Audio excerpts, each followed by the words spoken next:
Olá, seja muito bem-vindo ao Gregário Radio, eu sou o Leandro Bittar e você vai ouvir agora o programa gravado comigo e com o Nicolas Sessler sobre o clima do Tour de France, sobre como a maior prova do ciclismo mundial que começa no dia 1º de julho movimenta as ações nessa semana, nesse mês de junho, por exemplo, com o critério do Dauphiné. A gente falou bastante sobre o Chris Froome, sobre o Tadej Pogacar, sobre o Peter Sagan, sobre o Wout van Aert e também sobre o sistema de rebaixamento que vai ser aplicado nesse final de ano, válido pelas próximas 3 temporadas. Isso tem movimentado bastante a forma como as equipes competem. Então vamos lá, com vocês, Gregário Radio, um oferecimento de Chicon Sports.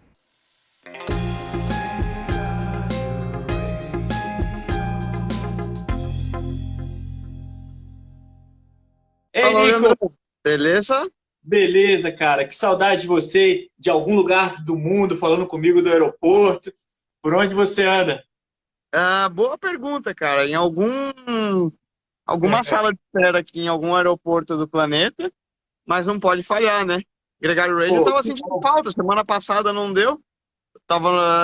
Não deu tempo de entrar, tinha que voltar já, né? Eu falei, cancela o voo, espero o que for, mas segunda ao meio-dia tem que estar liberado.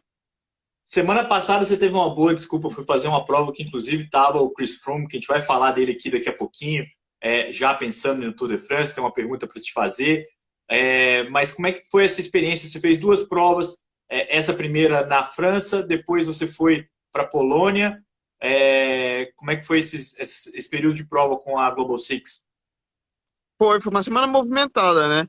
Meio pingando de ponto em ponto do planeta. A gente começou realmente na prova do Mercantour, que tinha uma lista de participação bem legal. Várias equipes usando quase como um treinão de luxo, vamos falar, para o Tour de France. Então você tinha Israel, Movistar, Cofidis, FDG, a G2R, Wanty, então start list de peso, Direct Energy, e muitas delas com boa parte da equipe de escaladores do Tour, porque era uma prova dura, com mais de quase 5.000 metros de acumulado, e o pessoal aproveitou, sendo na França, quase com aquecimento, para ir testar as pernas. Quem estava por lá, como você falou, foi o próprio Froome, que voltou pela primeira vez a andar bem, né, cara? Dado o nível que ele estava entregando nas provas anteriores. Se não me engano, O ele que foi você achou vendo ele de 11º. perto? 11º, o melhor resultado dele desde a lesão, assim, e mais do que tudo, né? Ele ficou consistente, ele andou com os primeiros até 10 km para a chegada, foi onde selecionou, e ele ficou para trás. Mas o que você sentiu do clima, assim, de vê-lo ali e do quanto que ele se apresenta para esse Tour de France? Você acha que ele corre bem? Ele está no Pô, Dauphiné também. ver muito ele eu não vi, Leandrão, porque minha corrida é outra. Ou era tentando entrar na fuga nos primeiros quilômetros e um cara como o Froome ali, do jeito que eles corriam, eles não iam para entrar na fuga. E depois, quando puxaram o bilhete, eu já estava bem para trás, porque eu já tinha me matado para entrar na fuga e não entrei. Então, muita gente não se viu. Mas é certo que a Israel correu, por exemplo, como equipe que entrou para controlar. Tipo, ó, deixa formar uma fuga, nós vamos entrar na ponta, vamos destruir a corrida e vamos fazer isso. Tanto que na primeira serra eles já colocaram um ritmo forte, foram queimando diversos dos gregários que tinham. Na segunda serra do dia foi quando eles realmente selecionaram o pelotão e deixaram em um grupo de 20 e poucos, que provavelmente quando a galera, 20 e poucos, 30 atletas, quando a galera ligou a televisão, era quando já devia estar nesse momento. E eles colocaram um ritmo, só para ter uma ideia, por exemplo, no início dessa segunda serra, os primeiros 10 minutos a 6,5, 6,7 watts por quilo. Quem assiste, quem pedala, sabe o que isso significa. Não é pouca coisa, numa serra de 40 minutos depois. Ou seja, passaram a peneira bem, e o Froome passando nesse grupo seleto é sinal de que ele sim está em boa forma. A primeira vez que eu vi ele realmente magro, assim, caveroso de novo, depois aquele aspecto quase que de cracudo na praça, novamente, que é mais ou menos o aspecto de um escalador puro que vai para disputar um Tour de France como como é o Froome. Agora, resta saber, né? Tem essa semana critério do Dauphiné, como ele vai se comportar. Ele mostrou interesse de depois, uma vez terminado o Dauphiné, competir Mont Ventoux, que é na terça que vem, se não me... Isso, dia 14. Então seria terminado o Dauphiné, um dia de descanso e ir para o Mont Ventoux. É um calendário significativo. E eu acho que ele vai. Eu acho que ele vai ser selecionado pela equipe, porque tem toda uma questão de marketing por trás, e ele está voltando a mostrar um nível... Nesse nível vale a pena, né? O problema é ele estar sobrando muito antes, né? Se ele está conseguindo andar nesse nível e apresenta a forma que não é a forma mais saudável, mas é a forma mais competitiva, né, dele, talvez é um grande nome e tem espaço, né? Lembrando que nessa prova em si, a Israel fez 1 e 2, né, com o Fuglsang e com o Michael Woods, que os dois devem também representar o time no Tour de France, então é um bom trio para tentar recuperar um pouco da imagem que eles deixaram no Giro. O Giro foi muito ruim da Israel, foi talvez o pior time da prova, mas no Tour eu acho que vai ser um pouquinho diferente com esses nomes que são realmente melhores. O Michael Woods falou disso, falou assim, não, a gente tem um time que pode fazer melhor do que a gente tem feito, a gente tem que confiar no nosso trabalho. Esse é o grande ponto. A gente discutia muito até internamente na equipe, depois que a gente viu a maneira como Israel, por exemplo, tomou o controle da prova na terça-feira, e depois a gente discutindo. E analisando outras equipes, por exemplo, a questão do ranking UCI de rebaixamento e quem ia subir e perder. Quem vai ser o Tour ano que vem, né? Exato. E a gente falava, cara, Israel não merece estar onde está. Eles têm uma equipe muito boa, eles têm equipe para sair disso, né? E até analisando as outras provas que eles iam correr, tem opções com o Giacomo Nizzolo, eles têm um Michael Woods, eles têm um Fuglsang que não entregou nada ainda, mas é um cara de peso. O próprio Froome, né? Para quem cobra 5 milhões, está na hora dele mostrar alguma coisa, esticar um pouco as pernas. E é certo que eu acho que eles devem entrar no Tour já com uma equipe mais forte. Agora, tem um outro ponto que muitas equipes talvez não levem os melhores atletas que eles têm para o Tour e optem por usar esses atletas para conseguir resultados em outras provas menores ao longo do calendário. Por quê? No Tour, todo mundo sabe que existem 2 eslovenos que vão ganhar. E é muito difícil que alguém faça frente a isso. E quem realmente necessita pontos por essa questão do rebaixamento, muito provavelmente vai optar por, não vamos dizer mandar uma equipe B para o Tour, porque o Tour sempre é uma prova grande, né? A Copa do Mundo é o mundo, né? É a prova que mais traz visibilidade. Porém, eles vão ficar nesse meio do caminho entre mandar uma equipe mais ou menos e buscar pontos para garantir outras provas. Você sabe que tem um bom exemplo disso, só para contextualizar o ranking, esse ano vencem todas as licenças World Tour, as 18 novas equipes vão ter que estar bem ranqueadas para poder ter essa vaga, e aí vão optar ou não pelo critério de ser o World Tour, mas parece que tem mais equipe querendo ser do que equipe que não quer ser, então vai ser uma briga que vai valer a pontuação dos últimos 3 anos. É uma média ponderada disso, como que eles acumularam esses pontos. E tem muita gente que deixou, como é que fala? Deixou para o final para decidir essa história. Então, tá com a água no pescoço. Lotto Soudal, Bike Exchange, EF e Israel. São as 4 aí mais complicadas, vamos dizer assim, nessa disputa. A Lotto e a Soudal hoje cairiam. Até Cofidis ali está bem apertado também, né? Por exemplo, falando são com... que estão ali nesse, né? Entre... Vamos dizer, são 18 que ficam, e aí tem essa briga entre quem vai entrar e quem vai não entrar. E até a posição 14 ali, a Movistar acho que já começa a ter uma certa gordurinha. Mas até ali ainda existe... Tudo é possível. Cofidis está um pouquinho acima da Movistar hoje, tá 14º para 5º para Cofidis, 16º para Movistar, mas eles têm uma margem razoável para as equipes que estão piores. Então, assim, de rebaixamento eu entendo, Nicolas, como bom vascaíno, todo mundo vai conseguir pontuar um pouquinho mais e aí a disputa vai se equilibrar. Tem 2.000 pontos de diferença entre a Israel e a Movistar e a Cofidis, então ou cai uma ou cai outra, cair as duas é um pouco mais difícil. Aqui o Marcelinho perguntando do Renko, ele não corre o Tour, deve correr a Vuelta. Mas falando disso, Nicolas, a gente estava falando aqui um pouquinho de como é que estava a preparação. Eu fiquei surpreso com a quantidade de prova que vai ter durante o Tour. Normalmente nem tem tanto assim. Esse ano vai ter algumas provas que vão ser na mesma data e a gente vai ver isso que você falou. Eu estava falando com o pessoal no Twitter sobre a Lotto Soudal. A Lotto Soudal deve levar o Caleb Ewan, deve levar o Tim Wellens para a prova, mas não vai levar o Arnaud Delis, que é o velocista deles jovem, muito promissor, que tem conquistado algumas vitórias nesse semestre, já ganhou, inclusive, semana passada, uma prova ganhando do Nisolo, ganhando do Cavendish, e deve fazer um pouco isso que você está falando aí, de tentar buscar os pontos onde dá das provas menores. Lembrando que uma etapa de grande volta dá um grande prestígio, dá um grande valor, um grande retorno para os seus investidores, mas em termos de pontos da UCI, uma prova por etapa, uma clássica de categoria Pro Series, nem precisa ser o Tour, pontua mais. Então, nessa briga por pontos, faz sentido fazer esse movimento que você estava falando aí.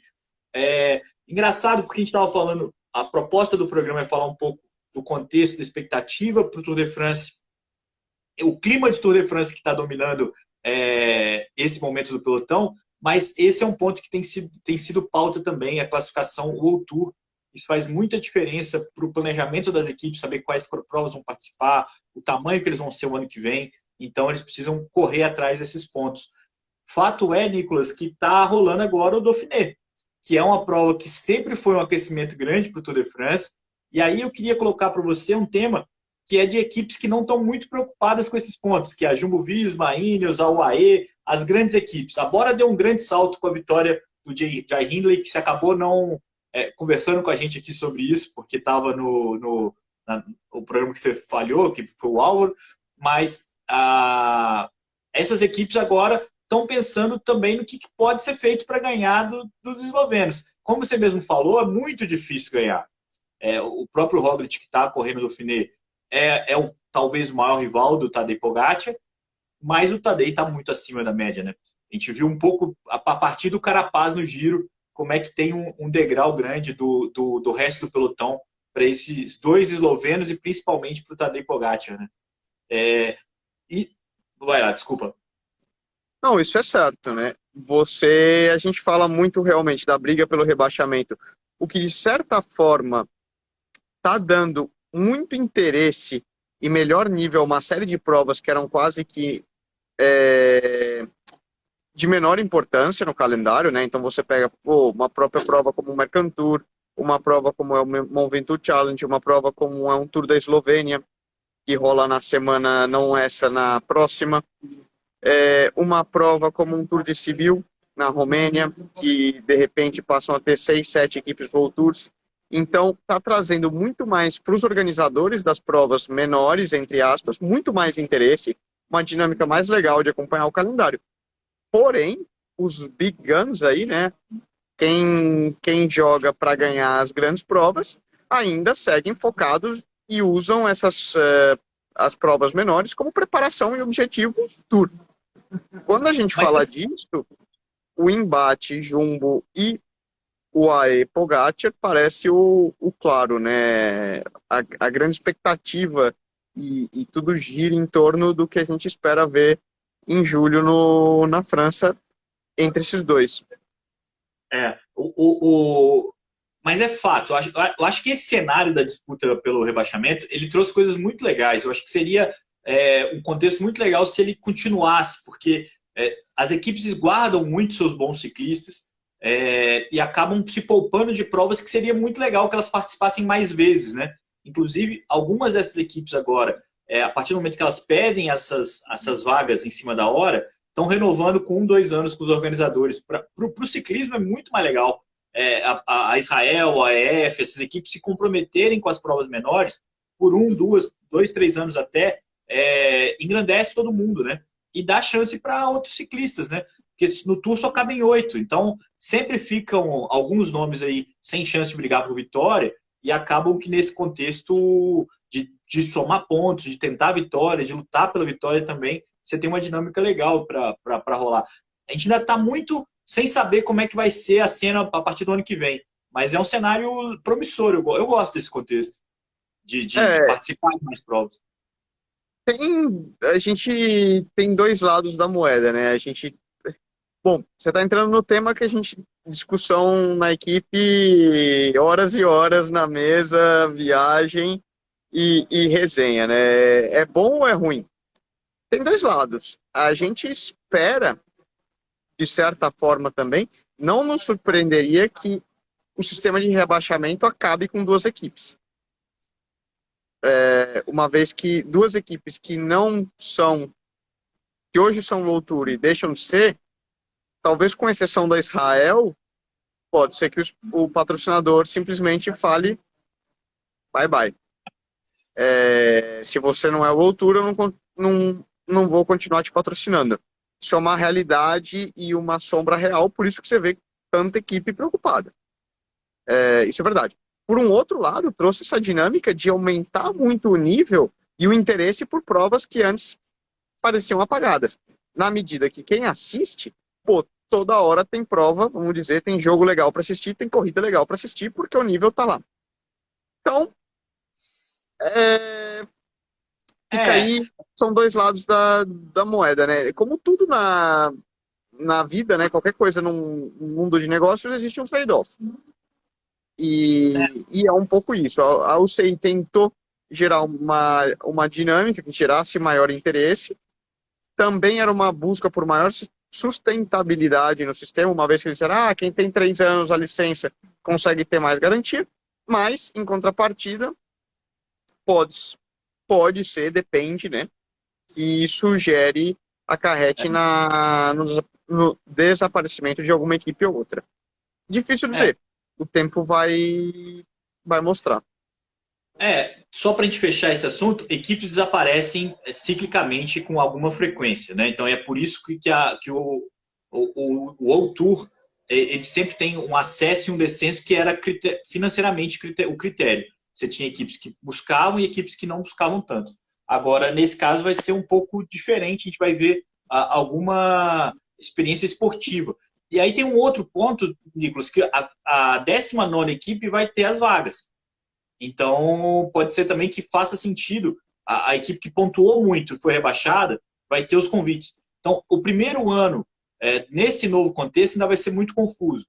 A partir do segundo ano é que as equipes podem realmente acabar, com exceção da Lotto Soudal, que ainda sofre com outro problema, que é a possível nova lei lá na Bélgica que proíbe o dinheiro das apostas. E aí a Lotto encerraria um dos trabalhos mais longevos do ciclismo. Mas esse é um assunto para a gente falar nos próximos dias também, voltar a falar sobre isso. Vamos só amarrar aqui que o Dauphiné começou com a vitória do Wout van Aert, que foi uma vitória imponente. Inclusive, eu estava vendo o replay devagarinho na câmera lenta. Ele dá uma olhadinha para o Ethan Hayter no final que ele cruza ali, que é um golpe moral, né? Que é uma coisa tipo, tentou, né, filho? Tentou, deixa para próximo. O fato é que nessa segunda-feira teve etapa, a fuga venceu, muita gente também não quis ajudar tanto assim e levar na cabeça do Wout van Aert de novo. Vitória da Total Energies com o Alex Villermoz. A gente teve também uma notícia legal que é na Adriática Ionica Race que está rolando, a vitória do Tesfatio. Outro eritreu que ganhou uma vitória na Europa agora. Ele correu o Giro de Itália, foi protagonista, tomou um tombo que acabou complicando um pouco a cena dele ali no desenrolar da prova, mas foi uma vitória muito bonita. Essa prova também está rolando. Ele, inclusive, perdeu a liderança para o Zana nessa segunda-feira também. E, por fim, Nicolas, uma das provas que tem uma das melhores fotos de ciclismo é a vitória da chegada da Brussels Classic, uma prova que normalmente dá sprint e é sempre plasticamente muito bonita. Dessa vez ficou com a fuga. E se é para uma fuga frustrar uma vitória no sprint, que seja com o Taco Van der Horn da Intermarché, um cara que também já está ficando famoso pelas suas vitórias nas fugas, né? Ele antecipou ali o sprint e conseguiu uma vitória espetacular. Você conseguiu acompanhar? Famoso pelas vitórias na fuga e pelo estilo que ele tem no guidão, né? Que ele usa as manetas super para dentro. E é uma coisa super feia, particularmente, mas ele diz que ele fica mais da aero nessa posição. A UCI ainda não proibiu, então segue o jogo. É bem feio mesmo. E falando em feio, teve a Unbound nesse final de semana também, né? Que é a prova de gravel, que é espetacular e famosíssima pela grande adesão, pelo que ela representa para o gravel. A gente teve brasileiro participando, a Flávia Oliveira, o próprio Juliano Ryder, uma galera que correu, o Juliano, inclusive, correu o Ulisses Abud, né, que participa sempre com a gente aqui do TEC, ele correu também. Que doideira, né, Leandro? Olhando os números, eu falei, nossa, rapaz, mas burrice tem limite também, né? 11 horas, 12 horas no selim, nossa. E vai os amadores, vai gente que não está tão assim preparado e demora muito mais tempo. É incrível essa prova, a gente já falou disso na própria Gregário, quando essa prova chamava Dirty Kansas, né, que a gente publicou, o Luiz Maia, a Marcela Todd, pessoas que correram essa prova. Só que a corneta, Nicolas, é que a galera tá colocando um clipezinho de contra-relógio, né, não de triatlon, de fast triatlon. E aí o Lawrence Tendam, que foi vice o ano passado e ficou no top 4 desse ano de novo, cornetou, falou, pô, isso é uma bike de ciclismo de estrada, não é para ficar colocando o clipe no guidão e não sei o quê, mas não é bonito mesmo não, acho que é o que comunica as duas coisas que a gente está falando aí do taco e esse clipe. Eu tava até lendo uma entrevista com o Cameron Worth, que é um triatleta profissional, também profissional pela Ineos, e ele faz um mix das duas disciplinas, né, triatlon e estrada. E ele participou também do Unbound. E a pergunta, né, como você caracteriza o gravel, uma prova como essa, né, de momento? E até fazendo uma ponte com o Ironman, né, ele é um cara que ganhou, todo mundo Ironman, super currículo. E ele falou, pô, meu, isso é um mundo à parte. Assim como o triatlon é um mundo que foi numa outra direção, ao ciclismo de estrada, o gravel está criando um nicho, né? Ele ainda fica nesse meio do caminho entre um mountain bike, uma estrada e uma coisa assim, mas a verdade é que ele está se transformando num universo paralelo. O que é legal, né? Tudo que está relacionado à bicicleta e quase que uma modalidade, um esporte novo, traz interesse, traz participação, é um brinquedo divertido. Então, no fundo, essa é a essência. O que vai virar o gravel ainda é um bicho aí, é um pato que a gente não sabe bem como que ele vai voar, nadar, o que ele vai fazer, né? Pois é, principalmente em distâncias como essa, né, que tinha 350 até 500 quilômetros de prova, então era uma coisa completamente assintosa mesmo. Faz sentido o cara usar ali como recurso o clipe. É uma descoberta, cada um vai testando ali a própria bolsinha, as coisas, porque tem a versão que você é autossuficiente na própria Unbound, ou que você pode ter ajuda, então tudo está num aprendizado, numa mudança. O mercado é quem mais curte isso, né, Nicolas? Porque está investindo nessas bicicletas, está oferecendo opção, e tem uma galera experimentando, porque no fim das contas o gravel oferece algumas sensações que são muito legais para quem é amador, principalmente para sair um pouco do asfalto, do risco de andar numa estrada, por exemplo, passar a andar numa trilha, e tem essa cultura, toda uma coisa que, como você mesmo disse, o Cameron Wolf falou, a gente vai descobrir o que é. É uma coisa completamente nova em informação. Quem correu essa prova, Nicolas, na versão short, né, na versão 100 milhas, foi o Peter Sagan, que agora a próxima prova dele deve correr a volta da Suíça, e aí sim fazer uma preparação para o Tour de France, uma chegada para o Tour de France.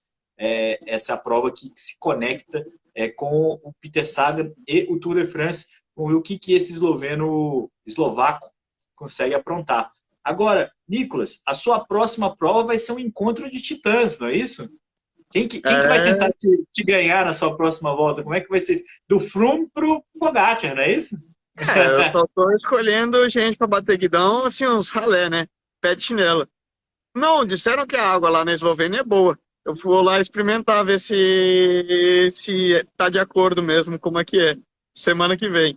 Agora tem uma semana de descanso, mais relax, e depois eu falo para vocês no radio do dia 20, então, né, não no da semana que vem, no da seguinte, que a prova é do dia 14 ao 19, eu falo como que se eu achei que o Pogacar tá bem das pernas, um pouco mal ou não. Tira uma onda com ele lá. Mais uma vez, né, Nicolas, ele pula essas provas que são tradicionalmente as provas de aquecimento, para valorizar uma prova no país dele, o Tour da Eslovênia, uma prova que também tem um bom nível, e que ele usa como ali um ajuste final para a expectativa. Agora um tricampeonato do Tadej Pogacar no Tour de France, vamos ver como é que ele chega. Ele que semana passada postou foto dele treinando no Mortirolo, treinando na Itália, tá super, super empolgado aí com mais uma participação. Vai ser curioso ver você ali, pelo menos na largada, Nicolas, cola do lado dele. Tira Ô, uma foto rapaz, que é pro quando gregário.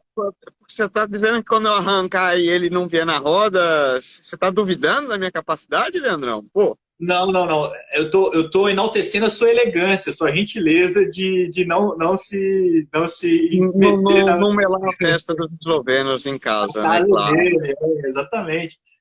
Não atrapalhar demais, né? Mas brincadeiras à parte, só para a galera que está ouvindo a gente, Tour da Eslovênia, com a participação do Tadej Pogacar, do Nicolas Sessler, e uma das provas que vão preparar para o Tour de France, porque o Tour de France começa dia 1º de julho. Essa é a última grande prova que ele faz, né, o Tadej Pogacar, rumo ao Tour de France desse ano.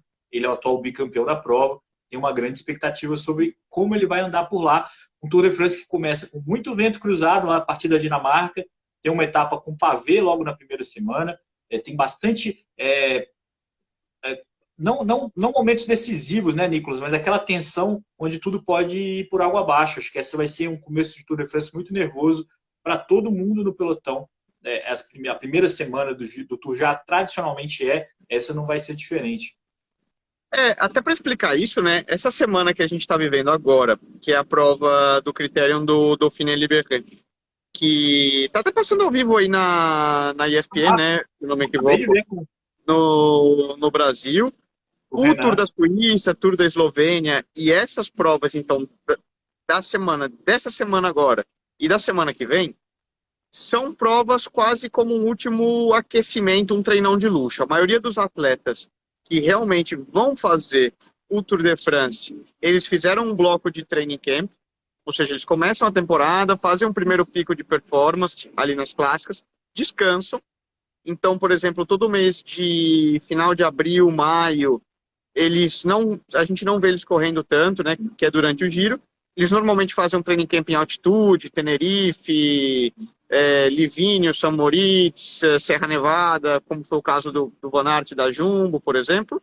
E logo eles usam o mês de junho, que aí depende um pouco da preparação de cada um dos atletas. Eles escolhem, então, correr ou o Dauphiné ou o Tour da Suíça.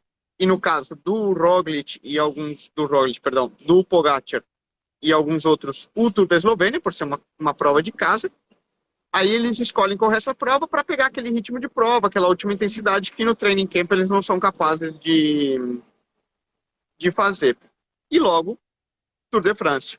Uma semana de descanso e Tour de France. Então, essa é a periodização de um atleta que vai fazer o Tour de France, né? A periodização perfeita. Um training camp em altitude, corre Dauphiné ou Suíça, por isso que são provas muito legais e de grande importância, e logo o Tour de France. Já que quem a gente vê nesta semana são os caras que estão mostrando as cartas. Uma vez que se você vê um cara muito mal nessas semanas, é impossível que em 15 dias ele vai chegar no Tour de France voando, né? Por isso, destacar, o Froome já parece estar começando a chegar mais fino, a coisa está funcionando, e assim por diante, né? São provas que a gente fica bem de olho para ver quem vai andar bem daqui 15, 20 dias lá no Tour. E nem sempre quem ganha o Dauphiné ou ganha a Volta da Suíça vai ganhar o Tour de France, porque se ele tem a oportunidade de ganhar uma prova importante como essa e não vai ter de ganhar o Tour de France, ele já se garante nessa prova e já vence por aqui também.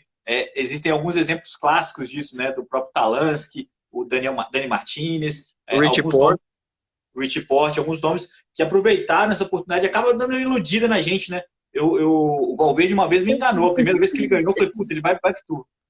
Existe até um ditado, né, Leandro, que quem ganha o Dauphiné, dependendo da maneira que ganha, você já corta como carta fora do baralho pro Tour. Por quê? Você fala, nossa, mas o cara tá muito forte perto do Tour.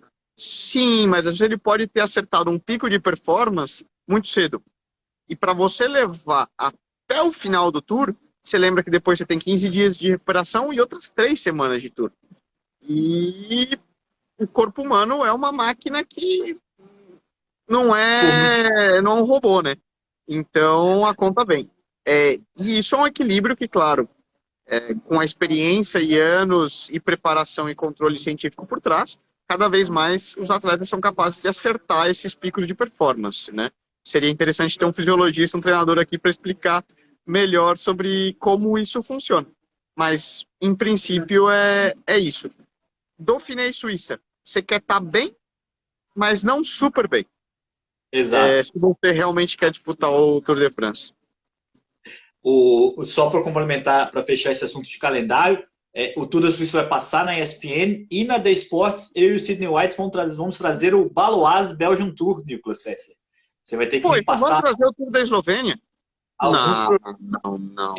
É uma pena, mas a escolha foi pelo Belgian Tour, que é onde vai estar o Fábio Jacobsen e o Jasper Philipsen, velocistas. Um outro tipo de perfil de ciclistas que também deve tentar brilhar no Tour de France. Vamos ver como é que vai ser.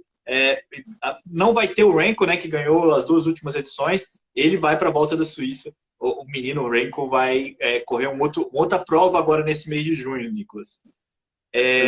Eu lembro, o Volta à Bélgica é legal. Eu corri um ano, no meu primeiro ano com a Burgos. Tomei um tombaço na segunda etapa, levei metade do pelotão pro chão. Que recordação, hein, Nicolas? A gente não esquece. Pô, cara, vou ter que falar sobre isso na transmissão, então, te cornetar lá, porque tem um terreno na Bélgica. Eu achei que você só tinha estudado por lá, tem um terreninho também. Tem terreno e bastante por lá, viu? Cara, só lembrando também para quem está acompanhando a gente que essa semana tem a volta de Goiás, porque no próximo dia, entre os dias 22 e 26, tem o Campeonato Brasileiro de Ciclismo de Estrada, que vai ser em Palmas, no Tocantins, uma prova também muito importante para a gente, que é brasileiro. O Nicolas vai estar na Eslovênia, vai estar na Europa, não vai tentar esse título, né, Nicolas, que sempre escapa aí do seu calendário, mas é um evento muito importante que a gente vai acompanhar aqui também à medida que as provas forem desenrolando, tanto a volta de Goiás, quanto do Campeonato Brasileiro. Isso aí. Bom, vamos ver, né? Sempre é uma prova que fica no coração. Cada vez que eu falo de Campeonato Brasileiro, eu lembro daquela foto do Murilo ganhando o Challenge de Maiorca com a camisa de campeão brasileiro na Garmin, eu acho que era, né? Marcou história, né? E é sempre um orgulho, né? Vamos ver. Esse ano o Bozó vai levar pouco tempo, porque o brasileiro do ano passado foi em novembro. Quando foi? Tarde pra caramba, né? E agora vai ser na data normal, que costuma ser em junho mesmo. Não, e torcer inclusive para a Ana Polegatti, caiu ontem no Bike Series Interlagos, ela que é campeã de estrada e de contrarrelógio, torcer para que ela não tenha nenhum atraso aí na preparação dela por mais uma dessas disputas. E quem sabe ver aí, quem sabe, né? O Vinícius Rangel tá no Brasil, quem sabe ele não consegue conciliar e participar dessa prova. Ia ser bonito ele de verde e amarelo na Movistar. Ia ser uma bandeirinha aqui no cantinho, mas já ia ser uma camisa comemorativa, já ia estar bonito. Bom, agora a gente vai ter que explicar a piada, né, Leandro? Porque senão você jogou a corneta. A piada é porque a Movistar, ela tem um receio de não atrapalhar o logo da empresa na hora do patrocinador. E uma camiseta de campeão nacional altera muito o design original da camisa do patrocinador, e algumas empresas, algumas equipes não gostam que os atletas sejam campeões nacionais, por mais ridículo que pareça, porque eles dizem que vai manchar o uniforme. E aí, normalmente, as camisas que a Movistar, desde sempre, tá? A Casa de Parma também era assim. Em alguns momentos eles mudaram isso com o campeão espanhol, mas normalmente era um detalhe na camisa, uma mudança de cor bem sutil. A Ligas também tinha isso, sabia, Nicolas? O Murilo ficou sem competir no Campeonato Brasileiro porque eles não tinham interesse que mudasse a camisa com a vitória. Assim. Foi uma coisa meio... Não é só a Movistar, não. Mas Depende o fato é que depois... mesmo. Tem equipe que fala, não corre, não ganhe, por favor. E o contrário é o Grupama, né, que depois foi a outra equipe do Murilo, tira todos os patrocinadores, né, deixa a camisa só com as cores de campeão nacional, que é muito legal também. É uma outra estratégia. É verdade, o Jonathan Walter sempre gostou. Por exemplo, o Higuita, quando ganhou, né, ele fez uma camisa, a Bora também. Nossa, eles já trabalhavam com o Higuita, já tinham pedido design para desenhar e fazer o modelo da camisa 2, 3 meses. Quando assinaram o Higuita, já falaram, olha, envia para a seleção colombiana, eu quero saber o modelo, se ele ganhar. Falou, rapaz, calma, deixa o bicho ganhar antes, né? Não, já precisamos saber. Alemão, né, cara? Os caras são sinistros. E é por isso que estão colhendo os louros aí, não só com o Higuita, com o Vlasov e agora com o Jai Hindley, campeão do Giro. Tem limite aqui, o Gustavo falando da camisa branca de campeão nacional que a Movistar usou com o campeão espanhol, né? O campeão espanhol usou Não, uma camisa... o porto-riquenho lá, o... o Eibner Rubio. Não, o Abner Gonzalez. Abner Gonzalez. Não, tem momentos. Ali depende do humor da galera. A gente está cornetando mais do que tudo aqui. Já era para até ter nos despedido. Tá me pondo em saia justa, hein, Leandro? Exatamente. E esse programa é gravado. Quem não ouviu isso aqui tudo vai ficar eterno lá no player de podcast do Gregário Cycling, no nosso feed. Então, se você perdeu, inclusive, uma parte desse programa, escuta. Se você ainda não curtiu o Gregário Cycling, por favor, curta. Se junte aqui ao nosso pelotão. Nicolas Sessler, a gente se vê segunda-feira que vem, é isso? Segunda-feira que vem. Um grande abraço para você e até a próxima.